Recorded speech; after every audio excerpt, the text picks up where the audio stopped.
আসসালামু আলাইকুম, কেমন আছেন সবাই? সবাইকে স্বাগত জানাচ্ছি জেইউরুমি আল্লাহর কথা ও নিদর্শন চ্যানেলে। আশা করছি সবাই ভালো আছেন এবং সাথেই থাকুন। ইনশাল্লাহ সূরা বাকারার 139 নং আয়াতের অর্থ জানব এবং সেটা থেকে কিছু বিশ্লেষণ আমরা করব ইনশাল্লাহ। আউযু বিল্লাহি মিনাশ শাইতানির রাজিম। বিসমিল্লাহির রহমানির রহিম। قل أتحاجوننا في الله وهو ربنا وربكم ولنا أعمالنا ولكم أعمالكم ونحن له مخلصون। আচ্ছা, তিলাওয়াতটা ভালো করি না, সেজন্য দুঃখিত। তো এর বিশ্লেষণটা, অর্থটা আমরা জানবো, তারপরে বিশ্লেষণে যাব। বলো, তোমরা কি আমাদের সাথে আল্লাহর ব্যাপারে বিতর্ক করছো, অথচ তিনি আমাদের রব ও তোমাদেরও রব, আর আমাদের জন্য রয়েছে আমাদের আমলসমূহ এবং তোমাদের জন্য রয়েছে তোমাদের আমলসমূহ, এবং আমরা তার জন্যই একনিষ্ঠ। এটা নবী সাল্লাল্লাহু আলাইহি ওয়াসাল্লামকে আল্লাহ তাআলা বলে দিচ্ছেন এভাবে যে তুমি বলো আল্লাহ সম্বন্ধে, যে আল্লাহ সম্বন্ধে তোমরা কি আমাদের সঙ্গে বিতর্কে লিপ্ত হচ্ছ। মানে আল্লাহ আছেন বা আল্লাহ নাই, আল্লাহ নামে কিছু নাই, বা রব নামে কিছু নাই, সৃষ্টিকর্তা নামে কিছু নাই, সৃষ্টিকর্তা মানি না। এইরকম একটা বিষয় নিয়ে যারা ইয়েরা নাস্তিক, যারা নাস্তিকরা এই ধরনের বিতর্কে লিপ্ত হয়, প্রায়ই হয়, অতীতেও হতো, এখনও হচ্ছে। তো নাস্তিকদের সম্পর্কেই বলছে। নাস্তিকরা তো প্রায় সময় বিতর্কে, এখন তো উন্মুক্ত বিতর্ক অনুষ্ঠান হয়। আমার খুব অবাক লাগে, নাস্তিকদের সাথে আবার বিতর্ক হওয়ার কি আছে? যে লোক বিশ্বাসই করে না যে সৃষ্টিকর্তা বা রব বলে কেউ আছেন, তার সাথে তর্কের তো কোনো সুযোগই নেই। তর্ক তো হবে তার সাথে যে লোকটা কথা বলে কিন্তু সে কম জানে, কম বুঝে, বা কোরআন সম্পর্কে, ইসলাম সম্পর্কে সে কিছু তথ্য দিচ্ছে যেটার মধ্যে হয়তো ত্রুটি রয়েছে, তার সাথে কথা বলে তাকে ঠিক করা যাবে। কিন্তু যে লোকটা নাস্তিক, যার কোনো বিশ্বাস নাই, বরং ইসলাম সম্পর্কে সে নানান রকম কটূক্তি করে, বিভিন্ন সময় আজে বাজে মন্তব্য করে, এটা সে তার নিজেকে আসলে পরিচিত করানোর জন্য করে, ভাইরাল করার জন্য করে, নিজের ব্যবসা বাড়ানোর জন্য করে, ব্যবসাকে মানুষের কাছে পরিচিত সমৃদ্ধ করার জন্য করে। তো কোনো একজন বিজ্ঞ আলেম যখন এরকম একটা নাস্তিকের সাথে বিতর্কে বসে, তখন কিন্তু নাস্তিকেরই লাভ। কারণ নাস্তিক তো জেনে বুঝেই সে এই ধরনের বিতর্কটা করতেছে। সে খুব ভালো করেই জানে যে তার রব আছেন, আমাদের রব আছেন, একজন সৃষ্টি করেছেন, সব কিছু জানে। সে মূর্খ, মানে মূর্খ বলতে নিরক্ষর না, শিক্ষা দীক্ষা, দুনিয়ার যে শিক্ষা সেটা যে নাই বিষয়টা এমন না। সে যদি অত বুঝ না থাকতো তার, সে মাছের কাঁটা খাইয়া কিন্তু মাছ খাইতো না। মাছের কাঁটা বাদ দিয়ে মাছ খাইতো না, কাঁটা শুদ্ধই খাইতো। তো মাছের কাঁটা বাদ দিয়ে যেমন মাছ খায়, এই যুক্তি সে বুঝে যে কাঁটা খাইলে গলায় লাগবে। ওই লোক সবই বুঝে। এটা হলো একটা ভান ধরে, সে একটা ব্যবসা করার ধান্দা করে। ঠিক আছে, সে ভালো করে জানে রব আছেন, ছিলেন, থাকবেন, সবসময় আছেন। এখন সে একটা ধৃষ্টতা দেখায়, সেটা তার, কি বলবো, তার নসিব খারাপ। কিন্তু তার এই নসিব খারাপের মধ্যে যে সে সীমাবদ্ধ রয়েছে তা নয়, সে এটাকে এখন একটা ব্যবসা বানাইতে চায়। কারণ এই ধরনের কথা যখন কেউ বলে, তখন মানে অনেক বড় একটা সংখ্যার মানুষ যারা আছে, যে নাস্তিক কি বলে এটা শুনতে চায়, দেখতে চায়, নাস্তিক কেমন, তার বক্তব্য কী, বিষয়বস্তু কী। তো এগুলো এখন তো যেহেতু ইউটিউব, ইন্টারনেটের সময় আসছে, তো এই বক্তব্যগুলো যখন ইন্টারনেটের মাধ্যমে ছড়ায়, তখন কিন্তু ওই নাস্তিকের একটা ভালো ব্যবসা হয়। তো এই ব্যবসা করার জন্য নাস্তিকরা এই ধরনের বিতর্কে জড়ায়। যাই হোক, তো এখানেও কিন্তু আল্লাহ তাআলা সে কথাই বলছেন যে বলো আল্লাহ সম্বন্ধে তোমরা কি আমাদের সঙ্গে বিতর্কে লিপ্ত হতে চাও। যেহেতু বিতর্ক তারা লিপ্ত হতেই চায়, বিতর্ক করার জন্যই তারা নিজেদেরকে নাস্তিক এরকম ওপেন ঘোষণা দেয়। নাস্তিক ভালো কথা, তুমি চুপচাপ থাকো, নিজের মতো চলো, নিজেকে তো প্রকাশ করার কি আছে, প্রকাশ করার মতো কিছু তো নাই। আচ্ছা, তো যাই হোক, আল্লাহ তাআলা আবার এভাবে শিখিয়ে দিচ্ছেন নবী সাল্লাল্লাহু আলাইহি সাল্লামকে যে অথচ তিনি আমাদের প্রতিপালক এবং তোমাদেরও প্রতিপালক। যদি তারা আমাদের সাথে তর্কে বা বিতর্কে লিপ্ত হতে আসে, তাহলে আমরা ঠিক এটাই বলবো যে তুমি মানো বা না মানো, তিনি যেমন আমাদের প্রতিপালক, তেমনি তিনি তোমাদেরও প্রতিপালক। আর তুমি এটা এখন মানছো না, বিশ্বাস করছো না, কিন্তু তোমার মৃত্যুকাল যখন উপস্থিত হবে তখন তুমি টের পাবে যে রব কে ছিলেন আর তার কি ক্ষমতা এবং তিনি কি করতে পারেন। মৃত্যুকালটা আসলেই টের পাবে। আর তার আগে তো তুমি 100% লাঞ্ছিত হবেই, খুব ভালোভাবে তুমি লাঞ্ছিত হবে। নাস্তিক্য এবং আল্লাহ তালার বিরুদ্ধে আজে বাজে কথা বলা, আল্লাহর নবী রাসূলদের বিরুদ্ধে আজে বাজে কথা বলা এবং আল্লাহর যে প্রেরিত ধর্ম বিধান তার বিরুদ্ধে আজে বাজে কথা বলা, ছড়ানো, এগুলো বলে নিজেকে পরিচিত করার চেষ্টা, তুমি অবশ্যই দুনিয়াতে চরমভাবে লাঞ্ছিত হবে। শুধু তোমাকে সময় দেয়া হচ্ছে তওবা করো কি না, অপেক্ষা করছেন আল্লাহ তাআলা। কিন্তু যখন আল্লাহ তাআলা তোমার ব্যাপারে সিদ্ধান্ত নিয়েই নেবেন তখন কিন্তু তুমি চরমভাবে লাঞ্ছিত হবে আগে দুনিয়াতে। তারপরে হচ্ছে তোমার মৃত্যুর সময়ের সেই আল্লাহ তাআলা যে ফেরেশতা দিয়ে তোমাকে যে অত্যাচার বা শাস্তি দিবেন, অত্যাচার না, ঠিক শাস্তি, শাস্তি দিবেন, সেই শাস্তি পেতে পেতে তুমি মৃত্যুবরণ করবে। তারপরে হচ্ছে পরেরটা তো পরে আরও দেখবে। আচ্ছা, তো এরপরে মানে একটা নাস্তিকের সাথে কিন্তু আমাদের খুব বেশি কোনো কথা নাই, এতটুকুই। প্রথম কথা হচ্ছে আল্লাহ সম্বন্ধে তোমরা কি আমাদের সঙ্গে বিতর্কে লিপ্ত হতে চাও? আর দ্বিতীয় কথা হচ্ছে অথচ তিনি আমাদের প্রতিপালক এবং তোমাদেরও প্রতিপালক, এবার তুমি মানো বা না মানো সেটা তোমার ব্যাপার। এরপরে ওদের সাথে আমাদের আর খুব বেশি কোনো কথা নাই।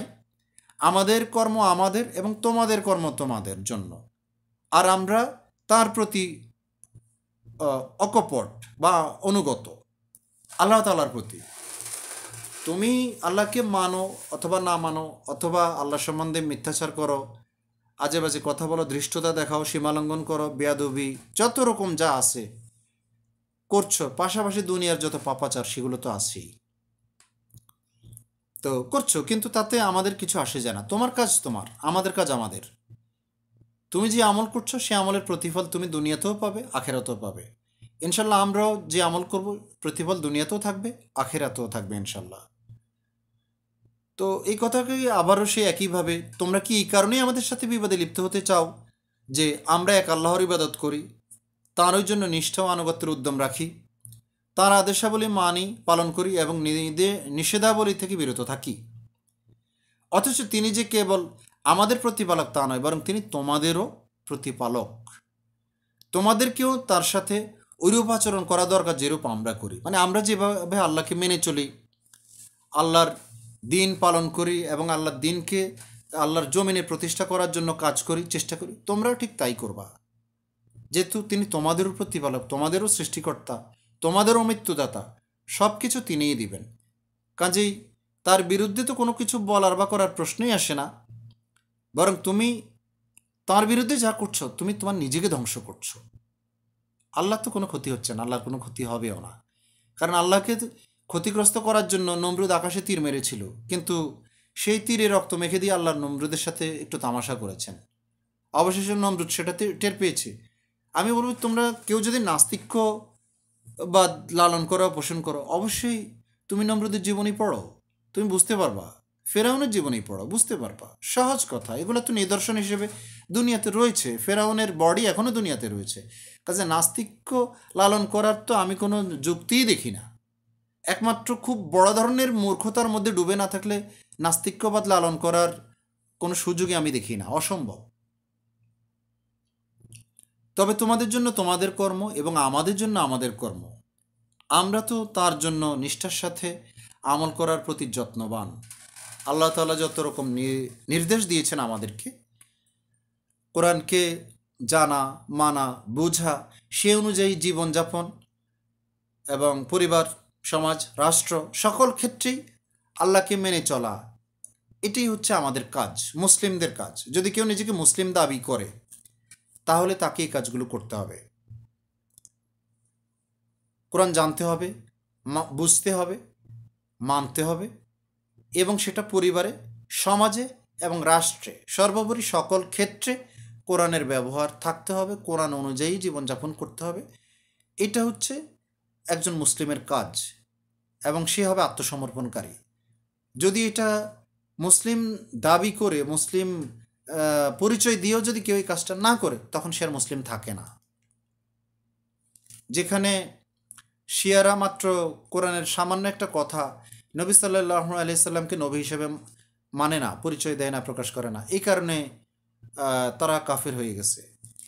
তো আল্লাহ তাআলার দেয়া এত বিধান যেগুলো মুসলিমরা মুসলিম হিসেবে মানবে না, কিছু মানবে কিছু মানবে না, সে মুসলিম থাকে কিভাবে? তো অসম্ভব। একটা হলো তার সামর্থ্যের বাইরে ছিল, সেটা ভিন্ন কথা, কোনো কারণবশত সে পারে নাই, কিন্তু তার ওই ব্যাপারে কোনো অবিশ্বাস, অশ্রদ্ধা, অভক্তি কোনো কিচ্ছু নাই, সে ওটার সমর্থনে রয়েছে।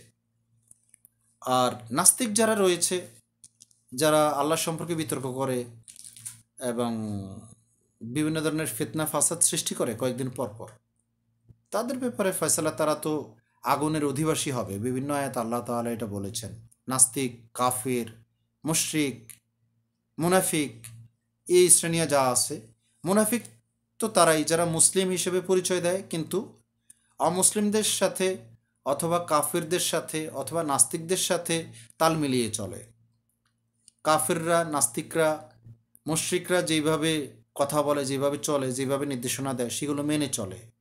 এটা হচ্ছে মুনাফিকের পরিচয়। এই মুনাফিক তো মুসলিমদের মধ্যে প্রচুর পরিমাণ ডুবে আছে। যারা মনে করে আমরা তো মসজিদে যাই, নামাজ তো পড়ি, মাঝে মাঝে কোরআনও পড়ি, রোজাও রাখি, ইফতারও করি, শুক্রবারে মসজিদেও যাই, এসব কিছু দিয়ে তারা মনে করে যে হয়তো আমাদের তো হয়ে গেছে। কিন্তু না, একজন মুসলিম হিসেবে আপনি ইসলামকে নিয়ে আপনার জীবনের প্রতিটা কাজ, প্রতিটা পদক্ষেপ গ্রহণ করতে হবে, এগিয়ে যেতে হবে। কোরআনকে বাদ দিয়ে, কোরআনের নির্দেশনা বাদ দিয়ে আপনি কোনো কাজ করতে পারবেন না, অসম্ভব।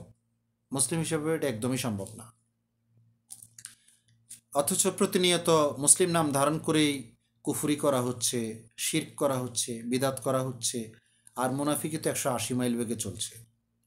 তো এত কিছু নিয়ে মুসলিম আসলে ওই সান্ত্বনার জন্যই হয়তো দাবি করতে পারেন, সান্ত্বনার বাইরে আসলে খুব বেশি কিছু পাওয়ার নাই, সেটা মৃত্যুকাল সামনে আসলেই টের পাবেন খুব ভালোভাবে। তো যাই হোক, আর রাজনীতি করছেন, রাজনীতি করতেই পারেন, যে কোনো দল করতেই পারেন, কিন্তু দলের আদর্শ কী সেটা আপনাকে দেখতে হবে। যেই দলের আদর্শের মধ্যে কোরআন নাই, ইসলাম নাই, সেই দল করা কুফরি। আর যে এই ধরনের দল করে মৃত্যুবরণ করবে, সে কাফির হয়ে মারা যাবে। এটা আমার কথা না, কোরআনের কথা, এবং কোরআন থেকে আলেমদের বক্তব্য, সেখান থেকে আমি বলছি। যেখানে আল্লাহ তাআলার দিন বাদ দিয়ে, আল্লাহ তাআলার দেওয়া ইসলাম, কোরআন এর নির্দেশনা বাদ দিয়ে কোনো সমাজ পরিচালনা করবে কেউ, রাষ্ট্র পরিচালনা করবে কেউ, এবং তার সমর্থনে কেউ কাজ করবে, কথা বলবে, এই লোক তওবা করে ঈমান না এনে এবং ইসলামের জন্য কথা এবং কাজ না করে মৃত্যুবরণ করলে এই লোকটা কাফির হয়ে মারা যাবে। আর মুসলিম নাম ধারণ করে চললে মুনাফিক হয়ে মারা যাবে। তো সাবধান হতে হবে আমাদেরকে, নাস্তিক থেকে সাবধান। নাস্তিকের সাথে তর্কে জড়ানোর খুব বেশি কিছু নাই। যে ইসলাম বুঝে না, বুঝতে চায়, তার সাথে আপনি তর্ক করতে পারেন বোঝানোর জন্য। আর যে যে ইসলাম বুঝে না, বুঝতে চায় না, মানতেও চায় না, জানতেও চায় না, কিন্তু ইসলামের বিরুদ্ধে বেহুদা ফালতু কথা বলে বেড়ায়, এই ধরনের লোকগুলোকে ইসলামী রাষ্ট্র ব্যবস্থা থাকলে আসলে এদেরকে হয়তো হত্যা করে ফেলতো, যারা এভাবে শত্রুতা করে। আরেকটা হচ্ছে যে তুমি ইসলাম মানছো না, তুমি তোমার মতো আসো, চুপচাপ পড়ে আসো, নিজের মতো চলছো, চলো, তোমার নিজের জীবনকে জাহান্নামে তুমি নিয়ে যাবা, নিয়ে যাও। কিন্তু কোরআনের বিরুদ্ধে, ইসলামের বিরুদ্ধে, নবী রাসূলদের বিরুদ্ধে আজে বাজে বক্তব্য দিয়ে কথা বলে দুনিয়াতে টিকে থাকা, এটা একমাত্র অন ইসলামিক রাষ্ট্র সমাজ ব্যবস্থা থাকার কারণে সম্ভব, তা নাহলে সম্ভব না। তো এটাই হোক, ওভারঅল যাই হোক, আল্লাহ আমাদের সবাইকে হেদায়েত দিক, হেদায়েতের পথে রাখুক। সকল মুশরিক, নাস্তিক, তারপরে কুফরি করা মানুষ, বিদাত করা মানুষ, মুনাফিকি করা মানুষ যারা আছে, আল্লাহ সবাইকে হেদায়েত দান করুক, সবাইকে আল্লাহ কবুল করে নিক ইসলামের জন্য, সেই সাথে আমাকেও। সবাই ভালো থাকবেন, সাথে থাকবেন, সুস্থ সুন্দর নিরাপদ থাকুন, ইসলামের সাথে থাকুন, ইসলাম দিয়ে দেশের সমাজ গড়ার জন্য কাজ করুন, নিজের জীবনকে পরিপূর্ণ করুন, সার্থক করুন, তা নাহলে ধ্বংস হয়ে যাবেন দুনিয়াতে এবং আখেরাতে। তো সেটা থেকে আল্লাহ হেফাজত করুক। আমিন, আমিন, আমিন। ভালো থাকবেন। আসসালামু আলাইকুম।